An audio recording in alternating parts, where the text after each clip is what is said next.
Art Hooker. I'm a filmmaker and a social designer. And I met Malcolm 2 years ago. And when I met Malcolm, I was in the midst of doing research around the world, and particularly in the US, around race. After the Charleston shootings, we realized that we need to convene leaders of different ethnicities to talk about how America could move forward with a lot of the racial divides that were happening going back the last 2 or 3 years. In the process of that, we realized that we brought together every major name in Christianity, from the Rick Warrens to the T.D. Jakes to the Tim Kellers. We were convening and getting together, and one of the things that I realized in the process of that is that the real change that needs to occur is not going to happen with those guys. The real change that needs to occur is going to happen with the people here in this room, connected to Jesus, working together in a common cause. And I'm certain of that based off of analysis and time with these leaders around the country. And so we've been working with UP, working with Malcolm, and looking at ways to where we can actually create a space where we all have an equal voice so we can be activated to do the work of the Lord when it comes to this issue. All right? And so the first piece we're going to do today is we're going to start off with Dee Wilson, who's wrote a song called Rose Petals. And I want you to listen to this song, and then we'll be right back to go to the next stage. Thank you.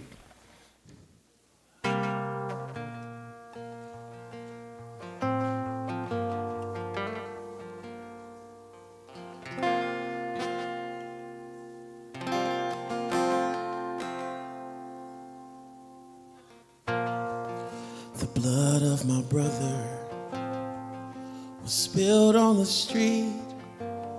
He was the rose that grew out of the concrete, the same ground where his body lay, like rose petals on a stony grave. Why do we fear each other from the lies of yesterday? I'll never know. But look at all these roses with petals on the ground. They call this one Mike Brown. I'm asking you to look at all these roses with petals on the ground. They call this one Trayvon Martin. I'm asking you to look at all these roses with petals on the ground. They call this one Tyshawn Lee. I'm asking you to look at all these roses with petals on the ground. It's far too many for me. The tears of a mother are spilled at his grave. She knows a cost the whole world could not repay. And when she should have felt our sympathy, all we told her is that her baby was guilty. And do we even have compassion? Do we even want to see? I'll never know. But look at all these roses with petals on the ground. They call this one Freddie Gray. I'm asking you to look at all these roses with petals on the ground. They call this one Eric Gardner. I'm asking you to look at all these roses with petals on the ground. They call this one Sandra Bland. I'm asking you to look at all these roses with petals on the ground. Every woman, every man, Sometimes I wonder if you were more than a number, would we ever see how beautiful and special and precious you were?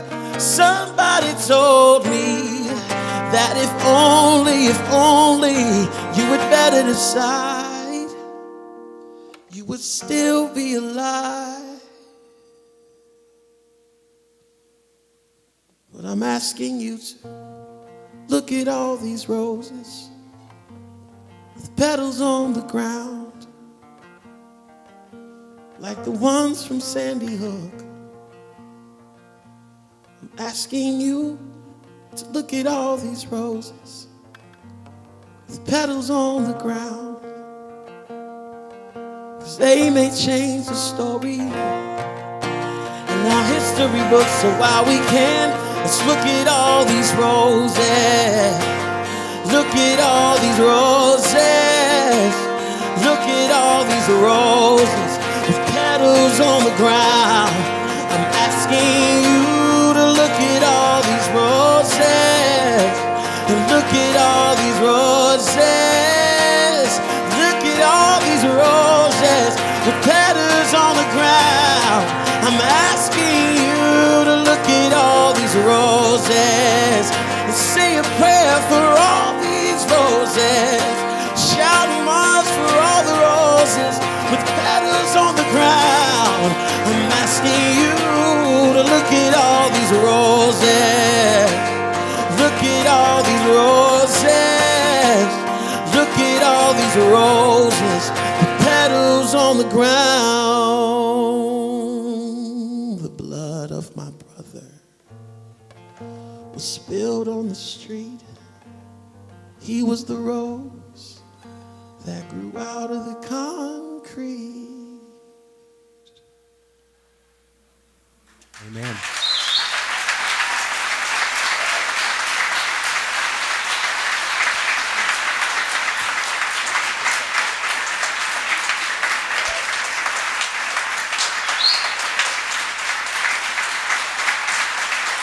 Thank you.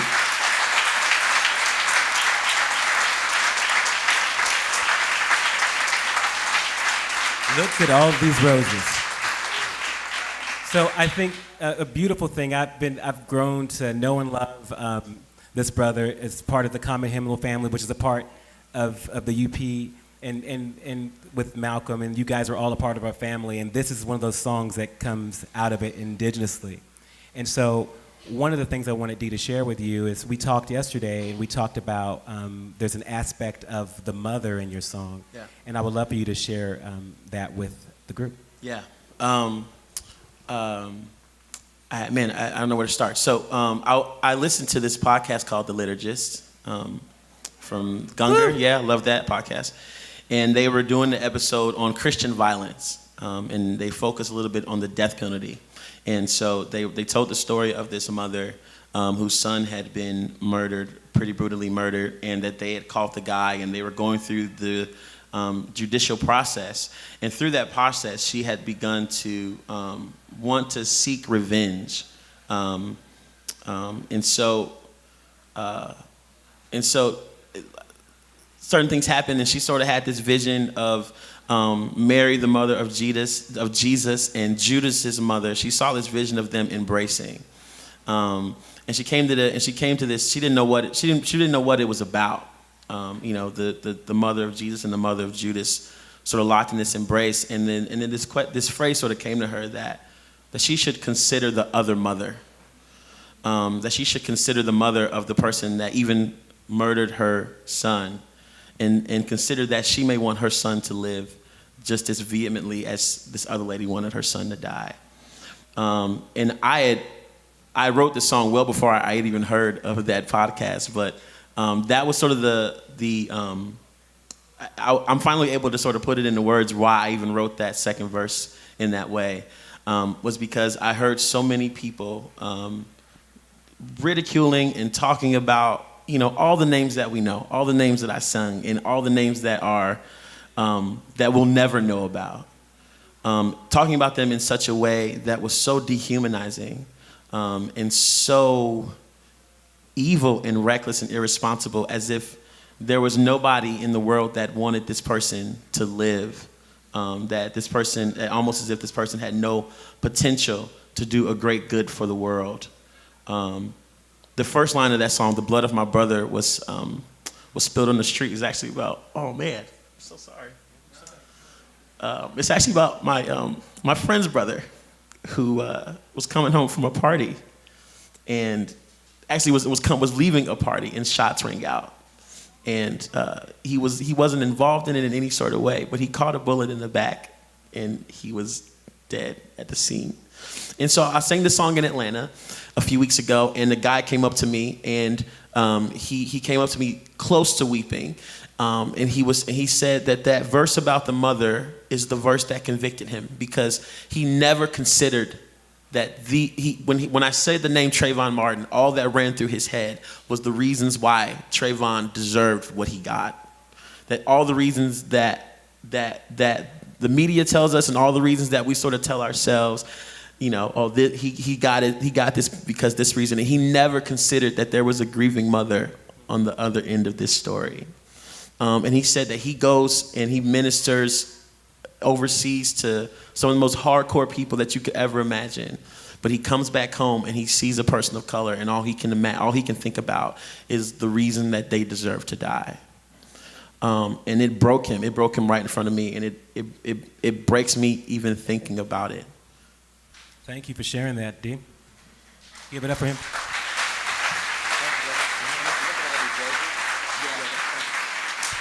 All right, I want you to repeat after me. Look at all these roses.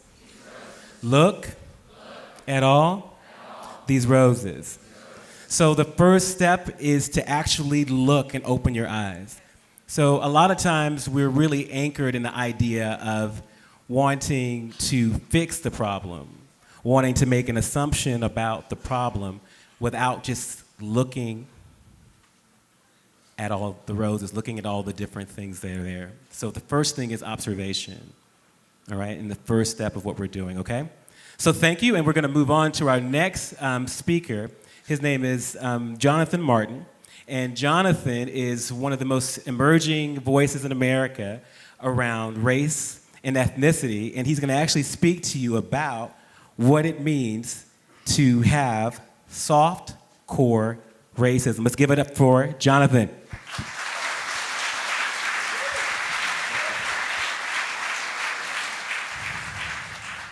Wow. It feels nearly impossible to talk after that stunning song. I'm as weepy as I was the first time I heard it. So, Dee, thank you for the gift that song is to the church and to the world. I say this with no false humility, and there are no platitudes here. Like, I really feel like I'm the least of my brothers and sisters here to share anything about this. I don't consider myself an expert on race for a number of reasons. I feel like I've been pulled deeper into this conversation. In some ways, it feels like the trajectory of my whole life. I can tell you, though, something snapped in me, not this summer, but the one before, when Terrence Crutcher was shot in Tulsa, where I live now, where I've been for the last 2.5 years. And 2 days after that, there was another shooting in Charlotte, which is where I'm from. So there's the only two cities that I've known and loved. And I don't know, it just feels like there's been this gravitational pull into this in more recent years. I don't want to take a lot of time because I feel like what happens with the panel discussion, the Q&A, is really where the meat and potatoes are for this session. But I do just want to share just a couple thoughts. First of all, I'm unbelievably encouraged by the amount of people who are here in this space. Isn't this beautiful? I mean, like, wow, it says a lot that you would engage this conversation and choose to do this on purpose. I think part of the complexity that we're dealing with here is that, well, I'll say this first. On the one hand, let's not be unclear that in many ways there has been a resurgence in our country of open, like front door white supremacy.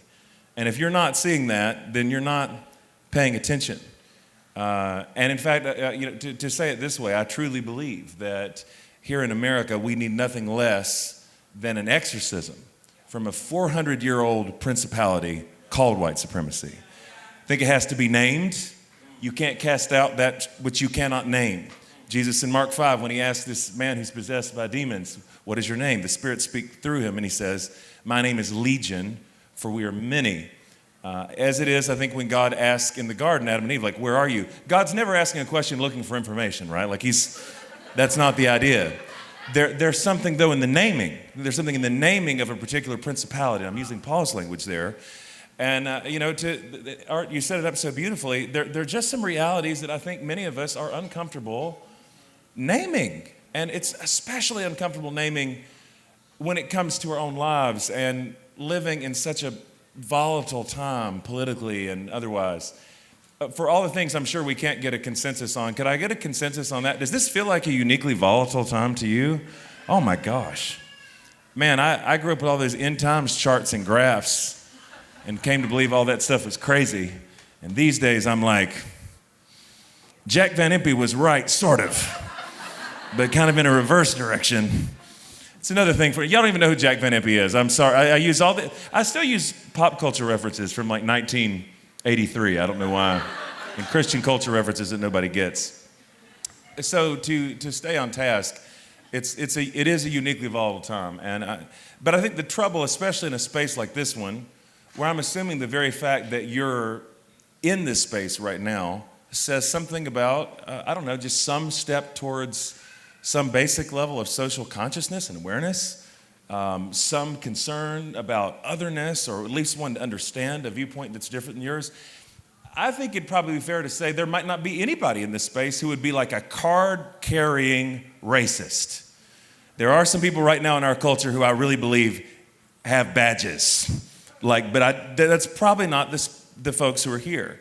And that's where I think this conversation gets really, really complex, because especially for the church in North America, the mentality we've been fed, especially in the last 25, 30 years, I think this corresponds with a lot of what Malcolm was sharing this morning about popular praise and worship culture, which is not all bad. Mega church stuff, not all bad.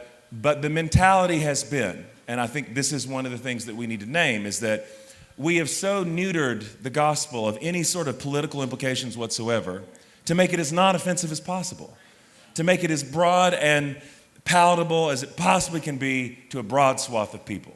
The compromise there, and I really believe this, that the reason that some of these things that we're in some of the places that we are at this particular point in time in this moment in history is not because of open white supremacists, nearly so much as it is. Martin Luther King talked about the white moderate. Many, many wonderful Christians. That's funny to use that phrase. I don't know what the percentage would be. I don't want to say 81%. I just pulled that number out of a hat.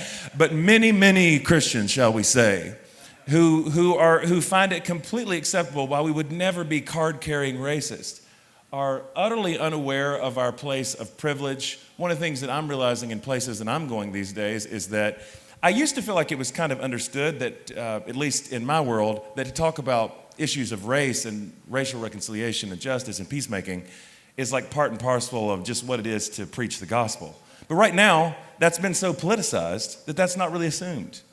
I talk about racial injustice, I talk about white supremacy, and people tell me now that this is a liberal idea. So a lot of things are happening in my brain right now. Forgive me, I'm trying to pace myself. But I think there's something to. I think about Peter on the day of Pentecost, right? He's preaching this sermon and he says, God sent you Jesus of Nazareth, you killed him, but God has raised him from the dead. Now, this isn't the actual crowd of people who killed Jesus. It's not those folks. And while it has been used this way in church history in a terrible fashion, this certainly wasn't a slur to the Jews. They're all Jewish themselves.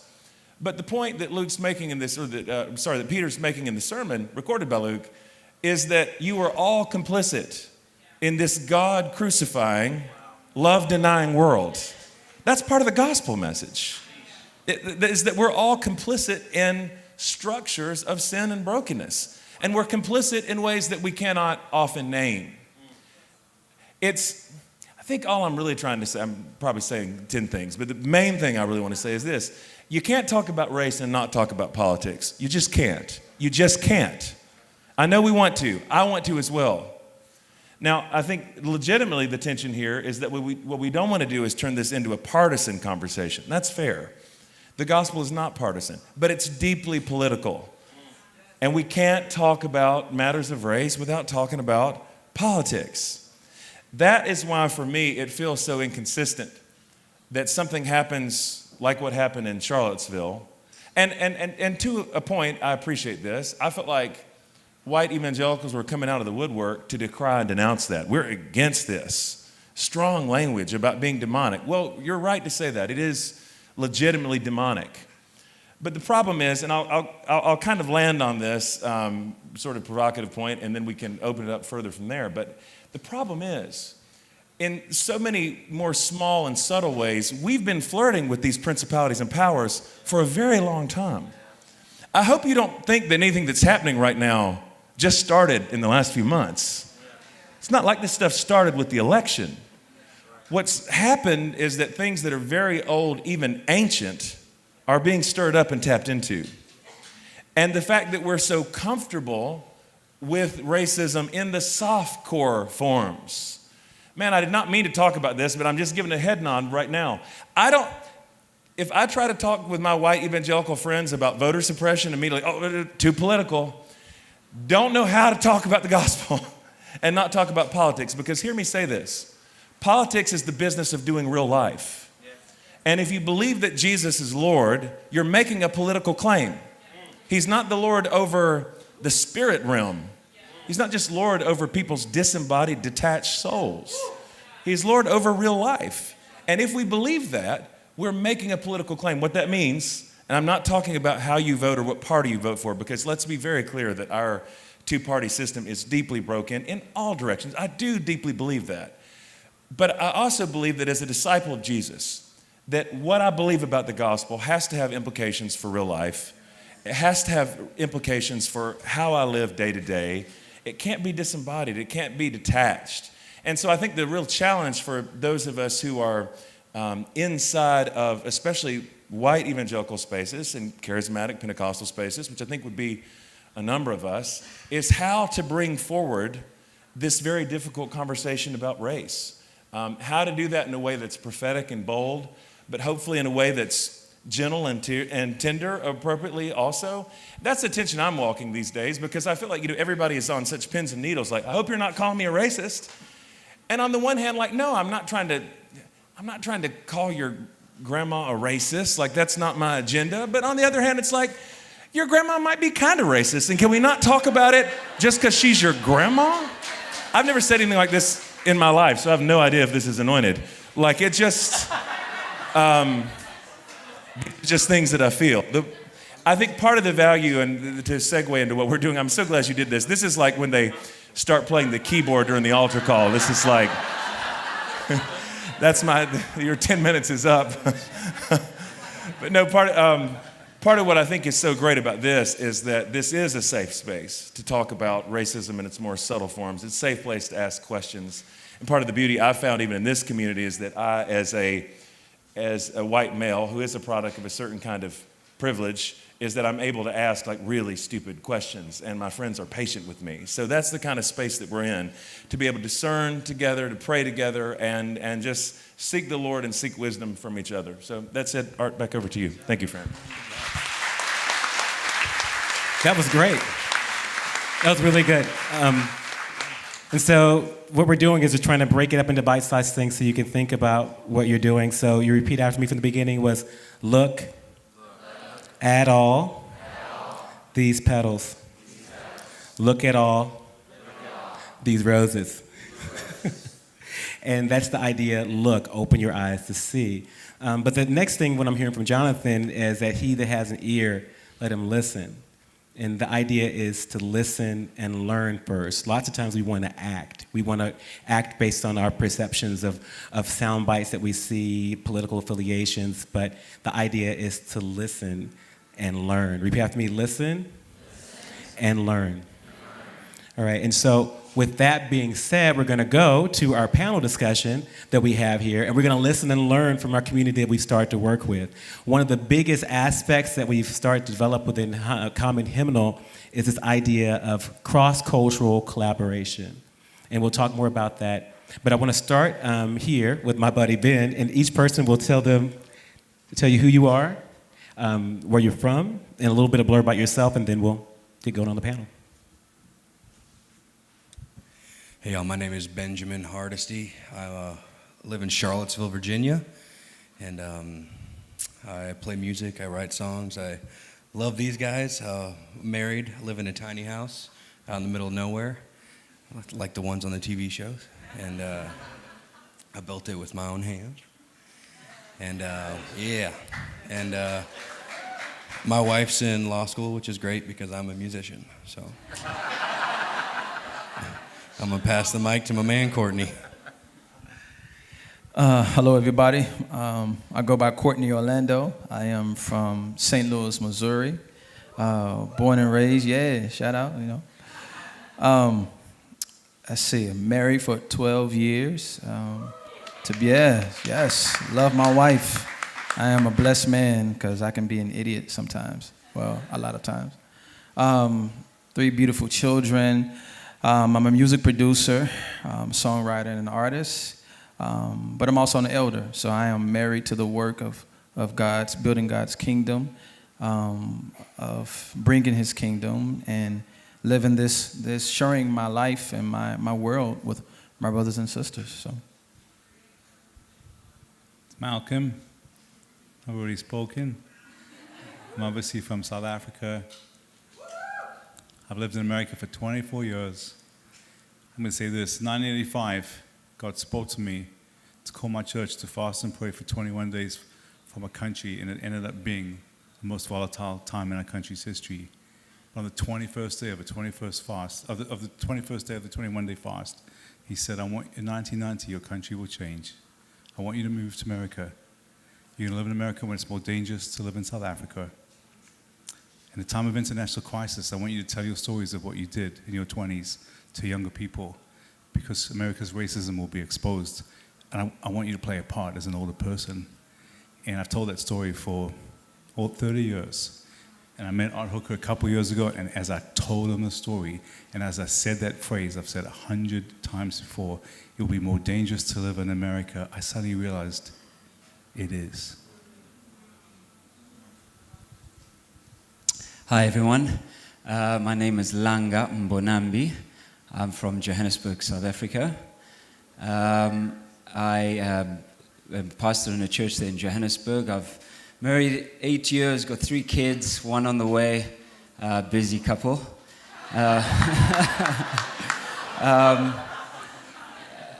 I'm involved in songwriting and creating contemporary South African worship music.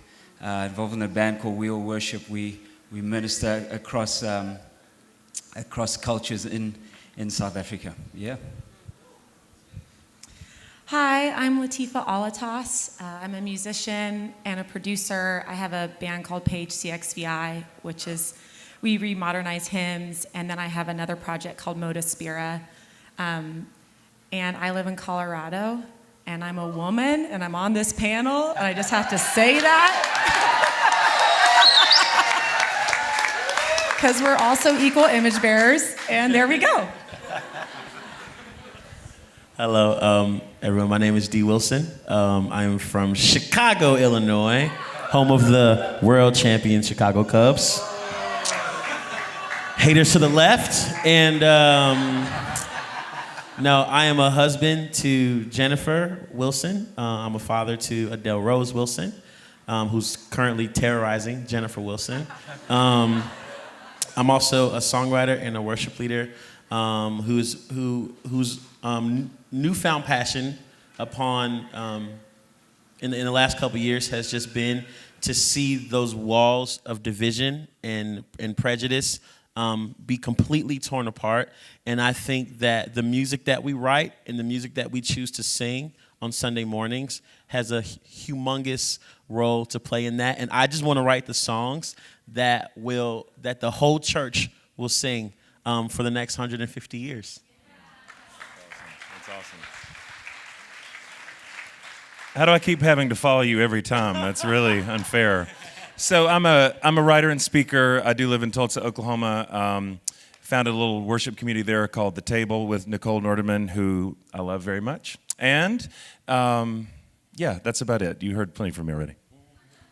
Awesome. So we have a wonderful panel, right? And so you guys need to recognize these names, and we'll also probably we'll give you information about Common Hymnal so we can actually send you like an email or a blast about all of the content and different things that everyone on the panel is doing. So the first question, our guests kind of opening up for the panel is, I want you, maybe three of you, to decide if you want to do this, but everyone's from different parts of the country and different parts of the world, and I would love to hear some of your personal stories around when you first realized that just because people love Jesus doesn't necessarily mean that they see past race and ethnicity. Does anybody want to take that? All right, Courtney. Yeah, I want to say I think I was about 10 years of age. Didn't take long. It didn't take long for my brown skin to know that it was an offense to many. The most earliest incident was I can remember being in a beauty supply store, and I was about 10. I was going to get some. Back in the day, we had perms. We used to throw those quick kits in our head and slick down the sides. It was horrible. It was. But I was looking for some grease to go with that. And I remember the Asian lady followed me around the store for about 3 or 4 minutes. And, when I would look down at a certain product, I would see her looking at me. And when I would turn and look at her, she would kind of do this. And every aisle I went down, she was down watching my step. And that's when I knew. I was like, And I was an innocent kid. I loved baseball. I, did regular kid things. But at that moment, I knew that it was something different about what my skin meant to other people.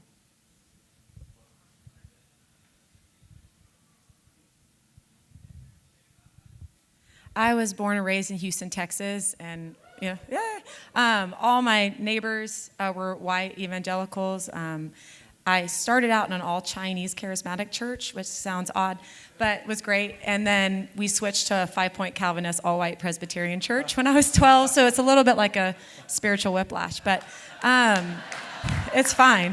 I recovered. And anyways, I remember playing at my friend's house. I must have been around 6. And every time we played house, I had to be the maid. Because I had brown skin. And this is a family that we prayed together before every meal, before we ate, My sister, who's same color as I am, was told at school, which was a Christian private school at the time, that she looked like an elephant peed on her skin. And I remember being in the bathroom with her in the tub, and she was crying, scrubbing her skin, trying to make it white. My dad, who's from Yemen, and very dark complexion and is English as a second language, spoke beautifully but had an accent, was Muslim my whole life, was pulled over a few times a week, and it didn't dawn on me till I was 18 that when he told me he was getting pulled over because the officer wanted to congratulate him on what a good driver he was, that wasn't the reason. I think also my dad didn't go to church with us. My mom got radically saved watching the 700 Club, because who knew? But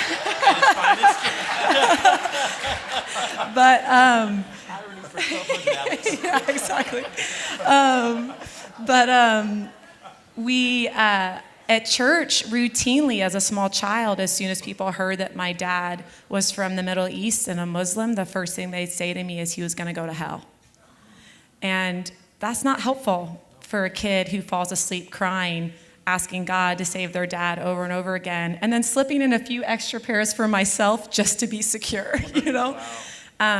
So it comes in different shapes and forms, and it's sneaky.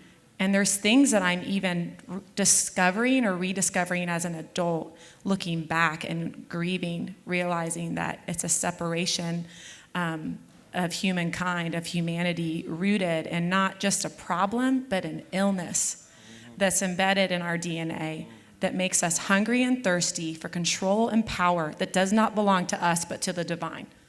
And that is the root of why we struggle against one another, is because we want power. And we might say, oh, God, give me power, and then I'll use it for good. But I just don't think that's true.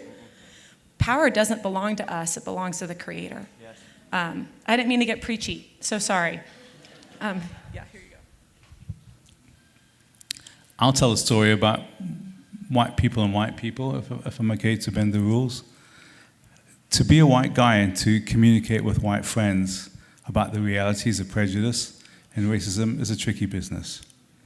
The first time I discovered it was when God was working in my life, and I had a band, and the second record we made, our government banned it. It was a praise and worship record, and it was banned from radio play. And it was front page headlines of pretty much every newspaper one of the last weeks of September 1988.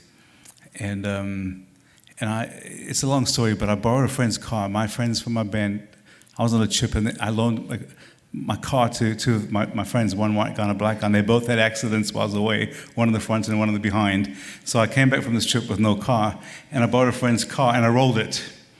And he called me, and he laid into me and said that the reason I rolled the car was because of the way I was challenging white people about racism attitudes. And he's a pretty nice guy, and he just became really fiery, and I just realized, oh goodness.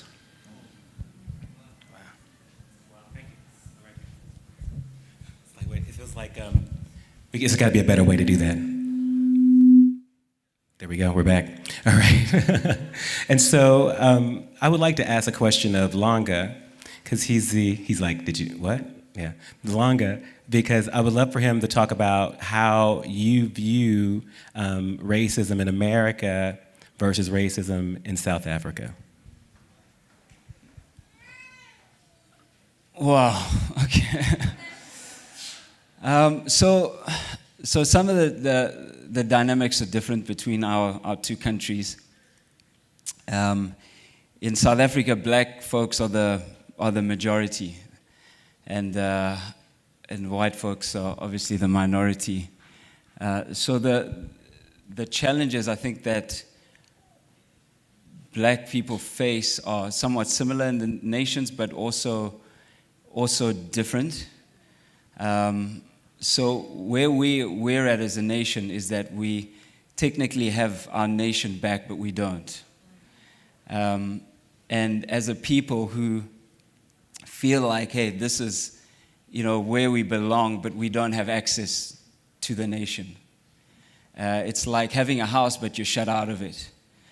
And so that's where kind of we are as, let's say, black people in South Africa. It's a sense of, hey, this is home, but this is not home.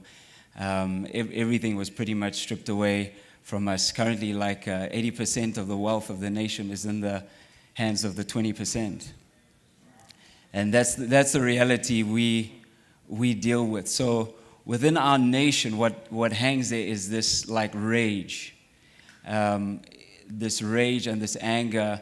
It was a miracle that South Africa didn't go into civil war. That was the role of guys like Nelson Mandela. They said, hey, let's go into peace, let's forgive. But with that forgiveness, nothing changed. So for us, everyone, black people stayed in the same economic space, but there was that forgiveness that had to be done. And so there now hangs this, this rage within black folk, and particularly considering that black folk are in a position of power in terms of numbers. So there's a sense that at any moment now we can take this nation. And so there is this like undergirding rage in our people. And so that's kind of what we're dealing with here. And I guess we get to see what happens here. And I think when we view it from an American perspective, like the way that I view it is that black folk here are the minority. And so it's almost like a lesser position of power. So for us, we're the majority. So we have some sort of sense of, listen, we could take this, but it would mean forcefully. But on this side of the world, it's the other side. So it almost feels like it's almost like a double. It's compounded, if you will, if ever it could be said that way. So I think those are some of the things that some of the differences between the two worlds. Yeah. Very good. Give it, man. Thank you for sharing that. Malcolm.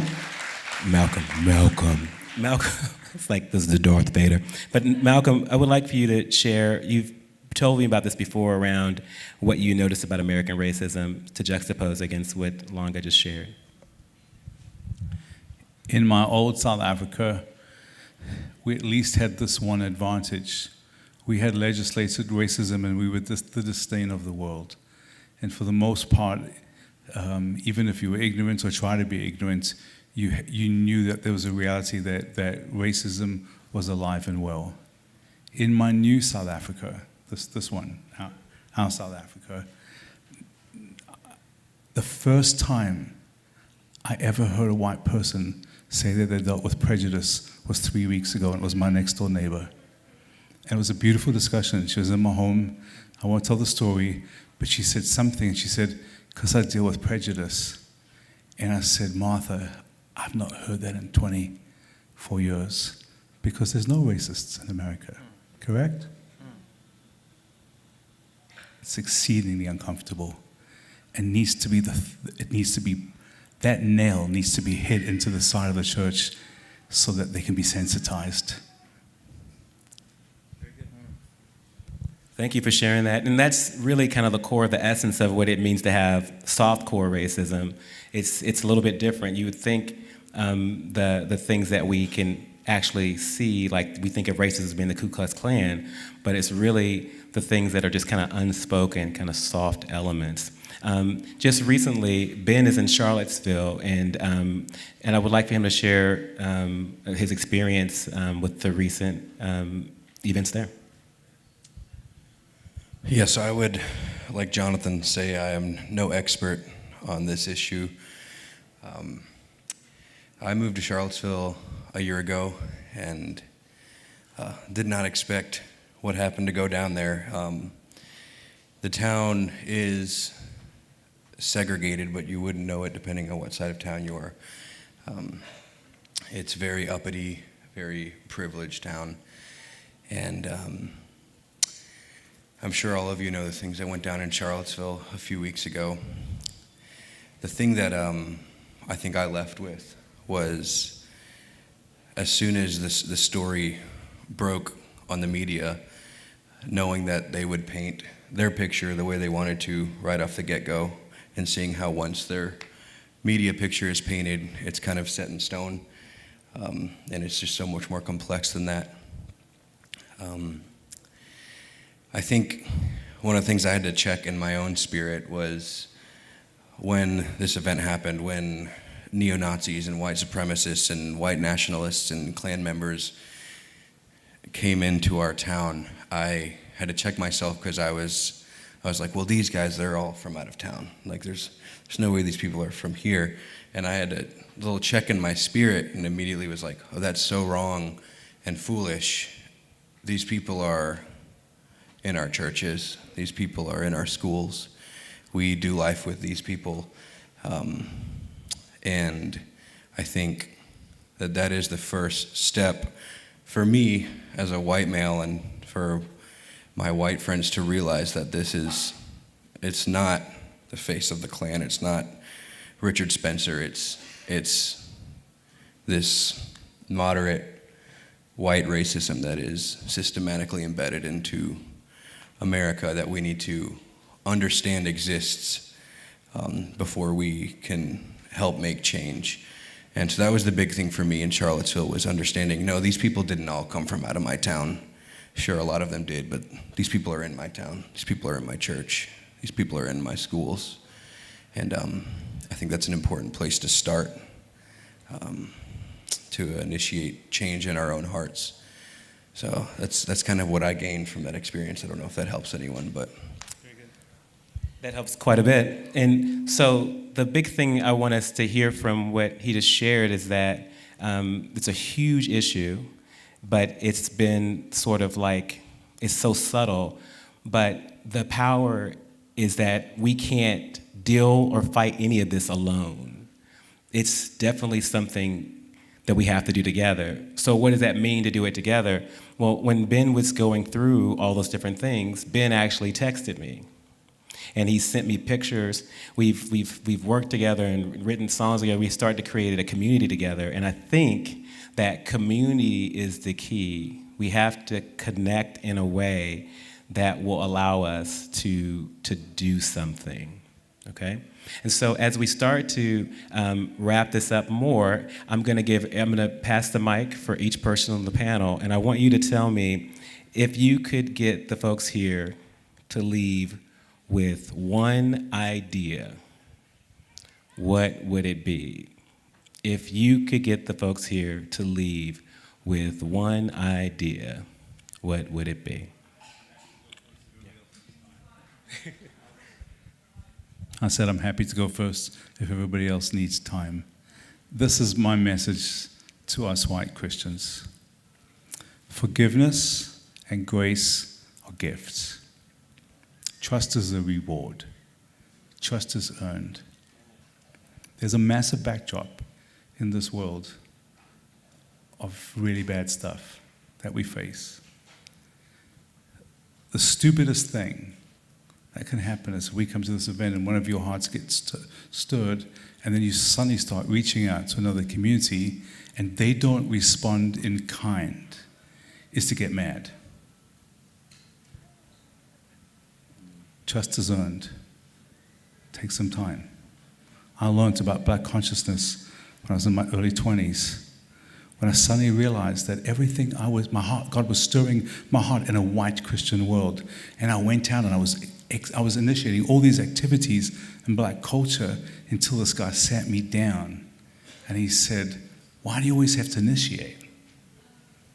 I said, "Well, why don't you invite me?" He said, "Take some time, I will. But don't always get in the way." And I realized, oh, flip, I know nothing. So my encouragement is, it takes time to develop trust. The worst thing that happens is in Christianity that white people go off patronizing and are all gooey, and they see someone from a different culture and they fake all this stuff, which is absolutely not believable. We become believable when there's something, when we've got some scars in us and we've been through stuff, because people can smell that a mile off. Make yourself easily smellable.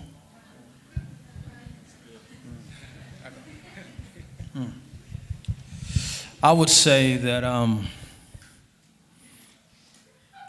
a lot of times we look at justice and mercy as being optional in the life of a believer. And I will beg to differ that justice and mercy and the gospel are inseparable, meaning they go hand in hand. We take a look at Cain and Abel. Cain's response, a smart response, was, am I in charge of my brother's welfare? Am I supposed to care for my brother who's laying with his head cracked open because I did it and his blood leaking into the ground? Am I his brother's keeper? And of course the father was like, of course you are. So there's no way we can call ourselves children of the light. This new creation that is not a Democrat, not a politician, not someone who is forming policies and changing laws, but we are something totally new. We're something totally new. And so if we're looking at the gospel and we're looking at it and saying justice can stay over here because we'll let people like these people on stage handle that, then that's the wrong idea. If you are a Christian, you are called to make wrong things right. And so I would say, if you've been what we call sleep, right? You heard a lot. Well, I'm woke now.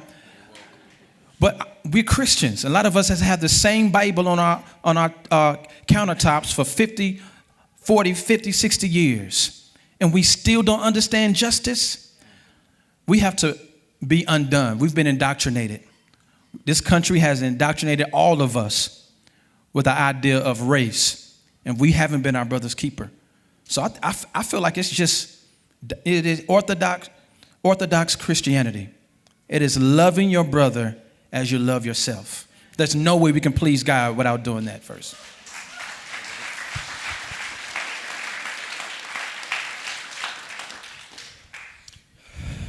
For me,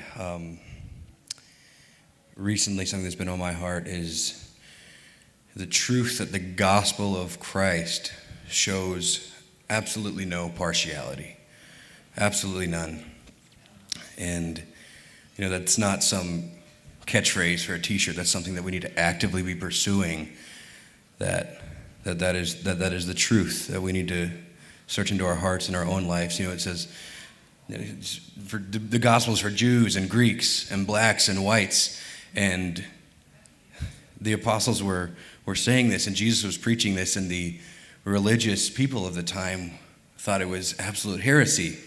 And I'm afraid that that's the way the American church sees this right now. And we need to take a lesson from the pages of the good book and look in the mirror and say, are we being like the religious people of that time? And you know what? The church in America at large is like, they don't know persecution for the most part. It's the white church in America. A lot of the times we are the persecutors. We're the ones who's not loving. We're the ones who's judging. And that needs to flip, because the gospel of Christ shows no partiality.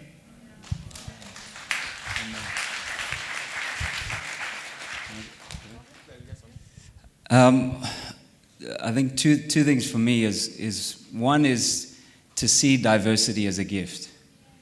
View it as an opportunity to have a foretaste of heaven, because that's what heaven's going to be like. So every opportunity where you can get in a space or the community where there's that diversity is to go after it, and with that understanding that it's a gift, and also that we're all made in God's image. So there's no pride we can take in that. There's no shame we can also carry with that, because we're His, right? And then the second thing is then push through the fear and discomfort. It is awkward. It is awkward for everyone.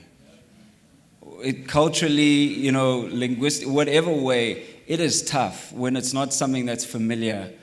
But if it's a gift, then it takes some unwrapping. It takes some going after. So push through that fear that says, no, I won't, it's going to be too much. I'm going to be over. You probably will. Maybe you'll end up bawling on some days. You'll be angry on some days, but push past to get a hold of what God has for us as a people. And ultimately, when we can come together, when people that shouldn't be together are together, that gives glory to God and only to Him. And then the people can see, hey, it is Jesus. It's Jesus that can truly change hearts. It's Jesus that can truly transform. So get into those spaces where you're getting, and this is about relationship. So it's in our country, for example, like when we're talking diversity, white folk want to invite you into their homes. They don't want to come to your space. It's always, hey, come have lunch with me, So because there's that discomfort. But even for us as black folks to press through stuff and say, okay, let's forgive. For the sake of the gospel, for the sake of winning my brother over. And so push through the discomfort, push through the fear, and Jesus will do something in the midst of that.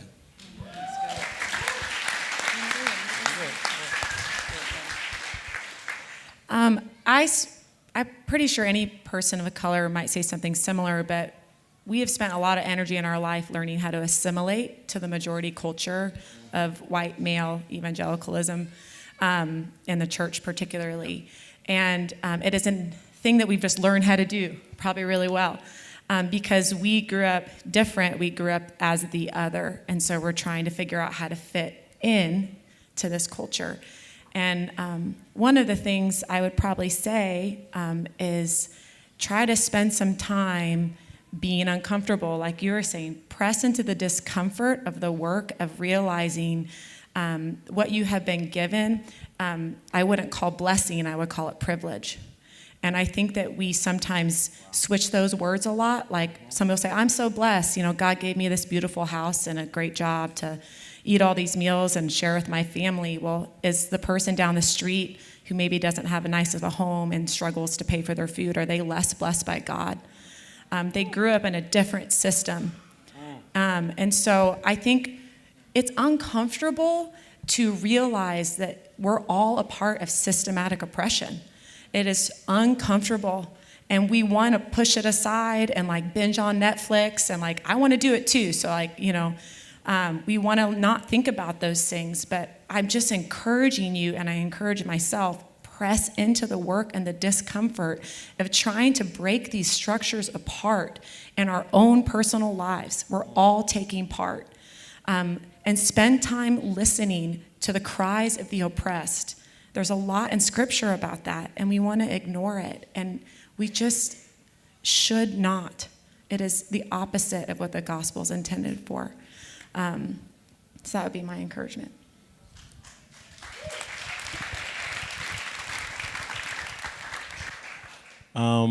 Strength is for service, not status. And I would love for everybody that holds a position of power. If you're a worship leader, if you own a business, if you are the neighborhood watch dog person thing, to use that position to serve people. I think the silliest thing that ever occurred was, the Christian businesses that don't want to serve people. It's like, I can't serve you because Jesus said so. No, the hell he did not. And to be reminded that the most damaging worldview that has ripped apart this country has not been any recent agenda. It has not been anything from Muslims. It has been radicalized Christianity. Yes.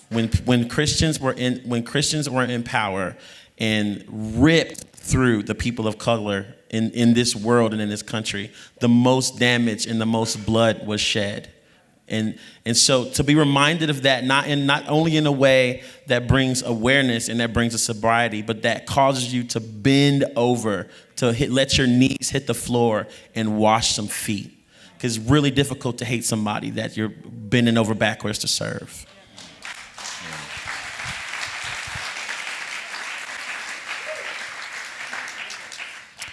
Whiteness is not culture free. That's my one thing. Whiteness is not culture free. It's interesting to me how many people who I think really are well-intentioned and who love Jesus, but operate under this assumption that minorities have culture and that white North Americans don't have a culture. Like white is synonymous with blank slate, vanilla.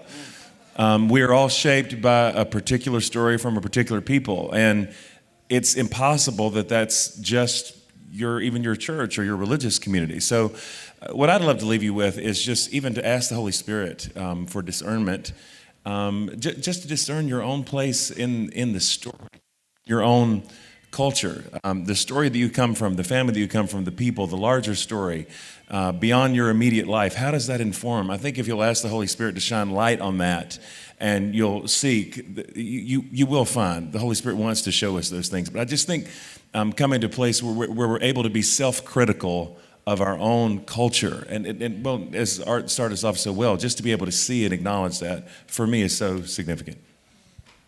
Thank you. So what you see up here are aspects of what it means to live. Life is a song. We have to live our verses. Life is a song. Live your verse.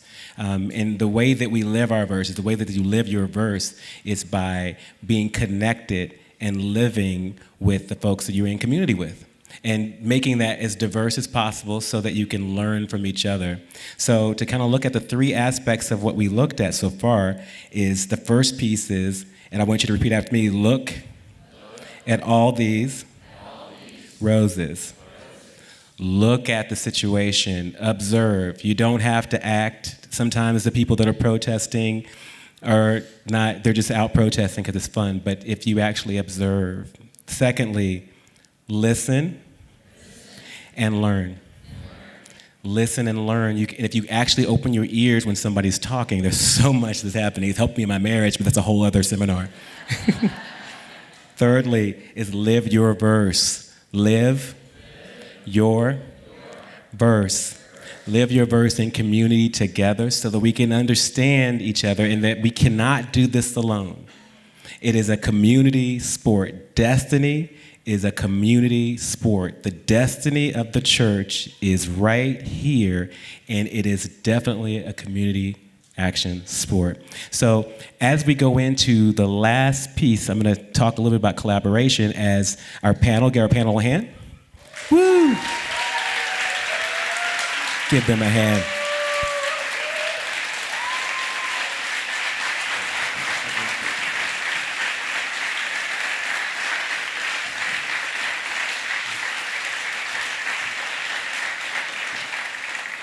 They're preparing to do another song. I'm really curious, would you guys be interested if we were able to continue this sort of conversation and even like a national sort of like online sort of way and connecting in our communities?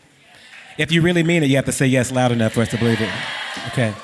Because I think we're building a lot of different things through different hubs we were working on, and the whole idea is to create opportunities for us to work together to create what we believe the Lord is wanting us to do. One of the key aspects of what we've been working on is, so the idea is collaboration is really valuable, and particularly collaboration between people that are from different backgrounds. And that's important because we all see a piece of the pie, but none of us can see the whole thing.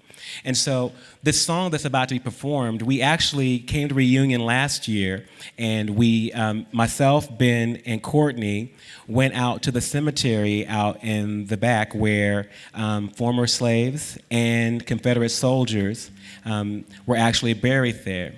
And we prayed and we said, what do we think the Lord might want to say, or if these people could say something to us, knowing that they fought on opposite sides, because some of the slaves were believers, some of the Confederate soldiers were believers, some of the people that just they were indifferent were believers, but knowing that they all eventually ended up in the same graveyard. What would they say to us?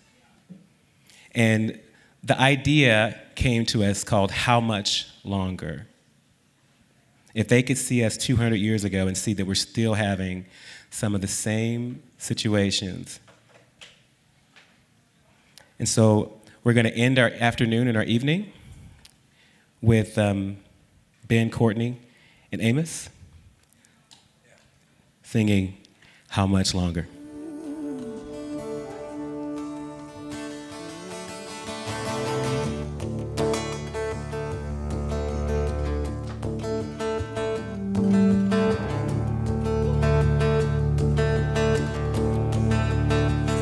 In the silence, tell me, can you hear the voices calling out of the disappeared?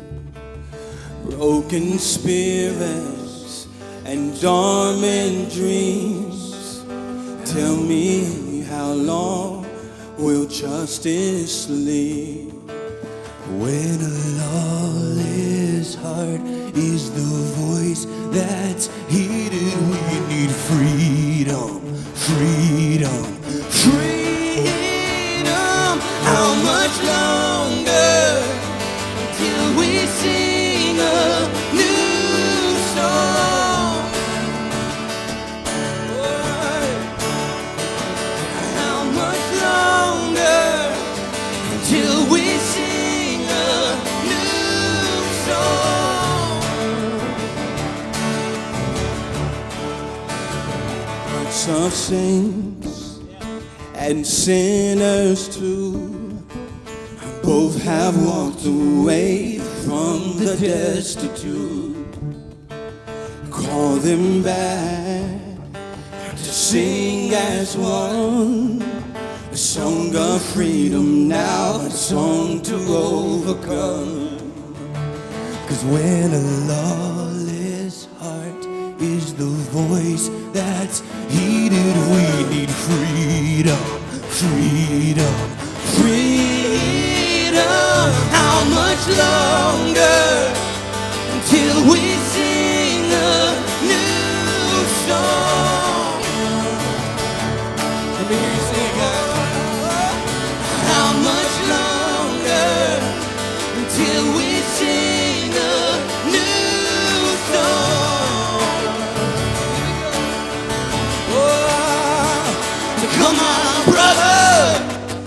lay your weapons down, where the river of justice flows and all oppressions drown in the flow with life, love and truth.